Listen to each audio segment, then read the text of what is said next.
I just want to touch back on a few things you just said, right? Because that was a lot, and I'm definitely appreciative of it. Here's the thing: Minnesota does not want to admit that ugly racist history that we have.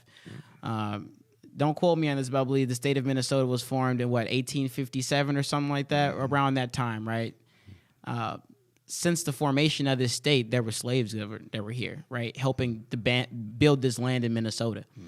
Everywhere had slavery. So they're part of that history just as much as any other state in this country is. And what's happening in the state of Minnesota is not isolated, right? The rest of the country is experiencing this when it comes to the treatment of ADOS, of American descendants of slave, black folks in this country. So this is not just the state of Minnesota. This is all over the United States, and it's a part of our culture. Unfortunately, it's a part of American culture because we're descendants of slaves.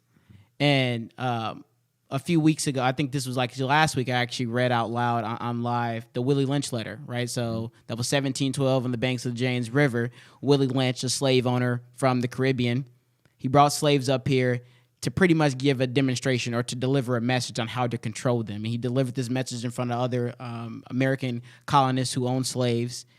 And one of the pieces in that letter was to control the black minds for 300 years or 1,000 years. Here's is what you have to do, right? And he literally lays out the formula to control our minds. So even after slavery was over with, us as black people will still be enslaved. So, and I just had to prelude all of that to ask the question of, what do you think is the biggest problem facing the black community? So I hear you talk about the police brutality. I hear you got legislative ideas on how we should handle that and how we should address that. But what do you think the biggest problem for black folks in this state of Minnesota, specifically in the Twin Cities and St. Paul on the east side, are facing? What can you do about it as a state legislator? Even not even on the east side only, man. The whole state of Minnesota got that pull yourself up, black man, by your bootstraps. But they won't give us no boost. They won't give us no pull yourself up by your bootstrap, but they won't give us no boost, man. You give a brother an opportunity to make $60,000 a year, man, and I can honestly tell you that a lot of crime is stopping our community. Absolutely. You put some jobs out here in this doggone community, man, and give a brother an opportunity to, instead we rather incarcerate than educate. Yep. Do you know what I mean? Like, give us a chance to show you that we're able to be fathers. Oppression is embarrassing, man. Especially the black men. It's embarrassing. It's embarrassing to tell your son I can't buy him a pair of gym shoes that he wants for his birthday because I ain't got no money. That's embarrassing, man. And that's a reality. That's a reality. So what I'm saying is, while we're creating all these opportunities for everybody else, create some opportunities for African-American men, and you'll see a change. The paradigm shift that you want to see, you'll see a change. And a lot of these shootings we having in our community, man, like, think about this.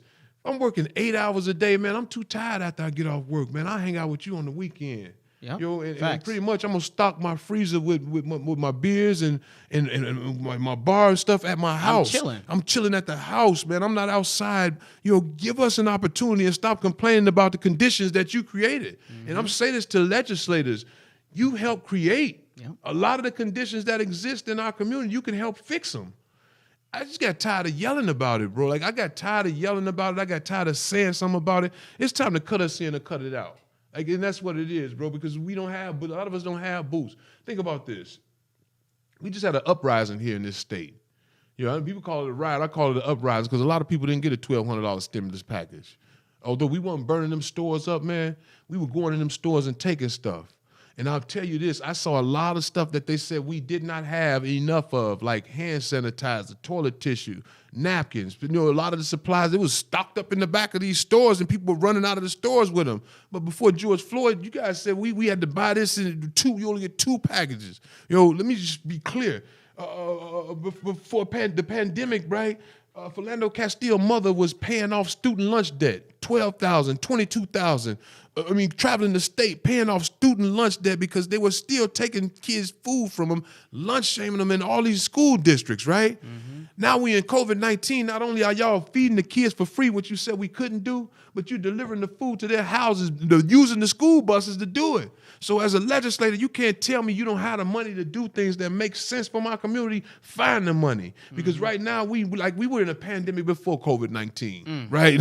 Say that again one more time. We were in a pandemic before COVID-19. And I mean that, bro, because I've been black all my life. Like, I've never did anything else. I've never been anything else but black. I know the conditions that exist. this not even only just for the black community. This not just for, like, if you think about the Asian population here, the Somali population, there's a lot of poor Asians here. There's a lot of poor Hmong people here.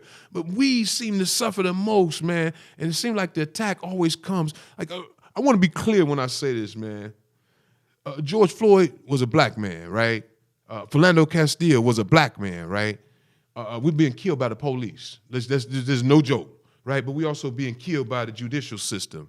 We've been killed by the education system. We've been killed by what I said, the judicial system, the education system, the workforce. You know, the government is like one of the most powerful tools against white supremacy is an educated black man. So why would I educate you, black man? Right? Like, you educate, you know what I mean? So especially educate you on your history and how powerful your people truly are and what you are capable of. The inventors that, you know, were African-American black and invented some of the same products that we seeing today. And they stole those ideas, modified it, and then capitalized and made money off of it. They try to separate us, man. They try to separate us. This is one of the my mom used to always say, one of the devil's greatest tricks, and he's brought here to kill, steal, and divide. Yo, one of his greatest tricks is to get people to think that we're not fighting the same fight. Mm-hmm. Do you understand me? Like, no matter what you look, when you look at a Somali brother, man, like, his skin is his sin, just like yours. Mm-hmm. And I mean, and when you look at an Asian or a Hmong brother, his skin is his sin, just like yours. Like, honestly, and they're treated the same. But they try to trick us into saying that we're fighting a different fight. We're fighting the same fight, except for they would give it to everybody else before they give it to a black man. You know what I mean? Like, they would give it to. I can remember us fighting for. I can remember them fighting for LGBTQ rights and LGBTQ bathrooms and they got them now. Yeah. And here I am, a black man, still asking y'all to stop killing us, stop killing us, help us educate somebody. Give us some tools so we can be productive citizens here. Think about this, and then I'll move. They talk about this. We talk about this a lot too. This green energy push, right?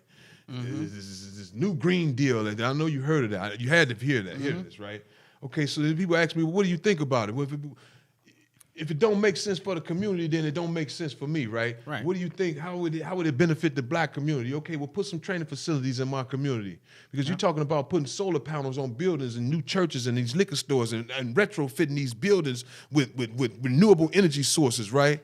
Wouldn't it be great to give a brother an opportunity to learn how to do some of this stuff? Somebody gonna the installation process, how to be the technician on some of those things for those solar panels. Mm-hmm. I mean, those soap dispensers, you put your hand under and the soap come out. You train some of these brothers. Somebody gonna have to learn how to repair some of this stuff. Yeah.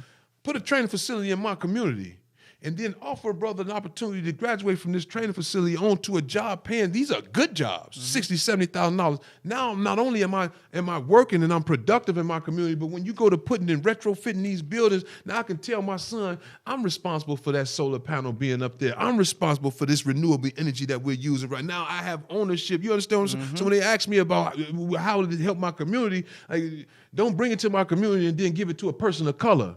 Because a person of color could benefit from white privilege. Mm-hmm. I mean that. Give it to a black man. Give him an opportunity. Give it to one of these Hmong brothers and sisters who need an opportunity to take it. Like, come on, bro. Oppression is embarrassing. And so when people ask me about what's my stance on certain things, if it don't make sense for my community, then it's probably going to be a no for me.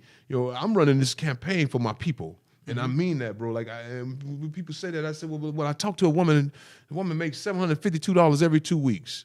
Her rent's $1,470 every month.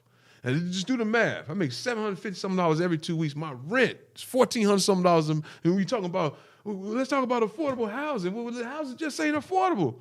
And then they said, well, and I say, I'm running for my people, right? Mm-hmm. This just so happened to be a 42-year-old Hmong St. Paul Public School teacher assistant. You see, oppression is embarrassing. When I say that, I'm saying it because when my community do better, then a lot of the crime, a lot of the unfortunate situations that happen in my community go away. You know what I mean? Like, a lot of stuff go away if you give us an opportunity to like, we can't call it a community until you help us make it a community. How about that?